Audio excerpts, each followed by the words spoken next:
The web of Old Road. The night was thick with humidity, the kind that clung to the skin and made even the slightest breeze a welcomed relief. In the small village of Old Road, nestled between the mountains and the Caribbean Sea, the people knew that darkness had its own spirit. It was not just the absence of light, it was a time when shadows whispered and the unseen roamed freely. For as long as anyone could remember, the villagers told stories to keep those spirits at bay. Stories of Anansi, the clever spider, whose tricks could outwit even the darkest of evils. But there was one story they seldom told, a story whispered only when the moon hid its face and the air grew still, like it did tonight. Long ago, when the land was still young, Anansi ruled over all creatures not through power, but through deception. In those days, Anansi wasn't the playful trickster he is known as today. No, back then he was darker, crueler, spinning webs that caught not just flies, but men's souls.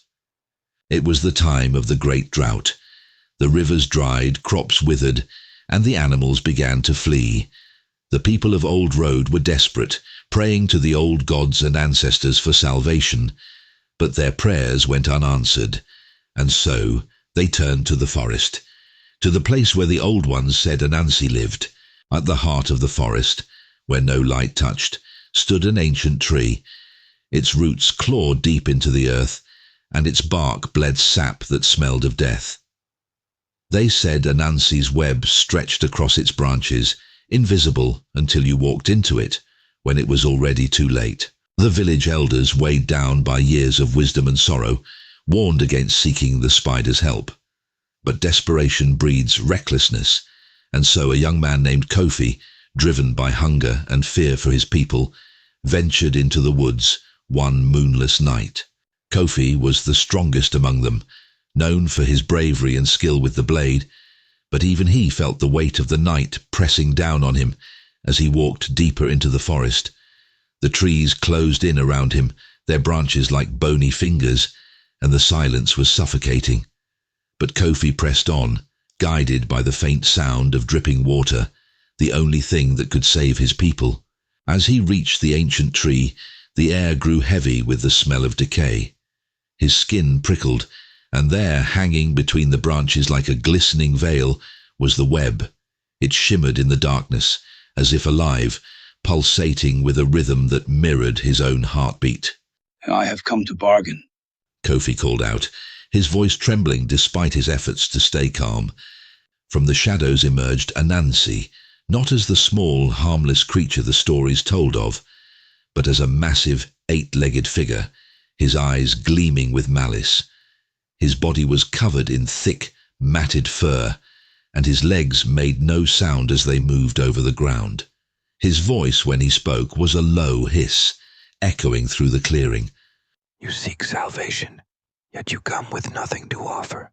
Anansi whispered, his words sliding around Kofi like silk threads. Kofi held his ground. "I offer myself. Whatever it takes to save my people from the drought. I will pay any price." Anansi's laugh was a sound of brittle leaves breaking underfoot. "The price for salvation is never small, boy. But you have spirit. Very well. I will bring the rains, but in return, I will take your soul." Kofi hesitated for a moment, the weight of the words sinking in, but he thought of his village, the hollowed faces of the children, the dry fields. "If that is the price, then so be it." Anansi grinned, his fangs glistening. "The rains will come, but you will live knowing your fate is sealed. You will belong to me forever." The next day, the rains came. Heavy and relentless, they flooded the fields, filled the rivers, and saved the people of Old Road. But Kofi, though hailed as a hero, was no longer the same. His eyes grew darker, his skin paler, and the sound of the rain brought only dread to his heart. For with every drop he felt the threads of Anansi's web tightening around him. Years passed, and the people forgot about Kofi's bargain. But Kofi did not forget.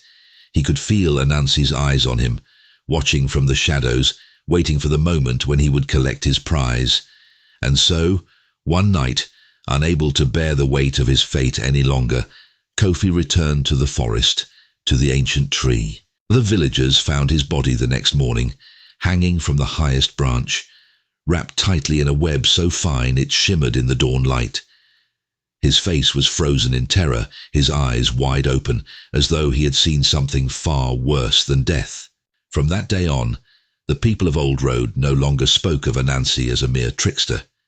They knew that beneath the tales of cleverness and wit lay something much darker. They say that when the wind blows through the trees at night, you can still hear Kofi's cries, tangled in the web of the spider who spun his fate. And so, the people continue to tell the stories not just to entertain, but as a warning, a reminder that sometimes bargains made in the dark come at a price too high to bear. But Anansi still waits, weaving his web for the next soul brave or foolish enough to seek him out.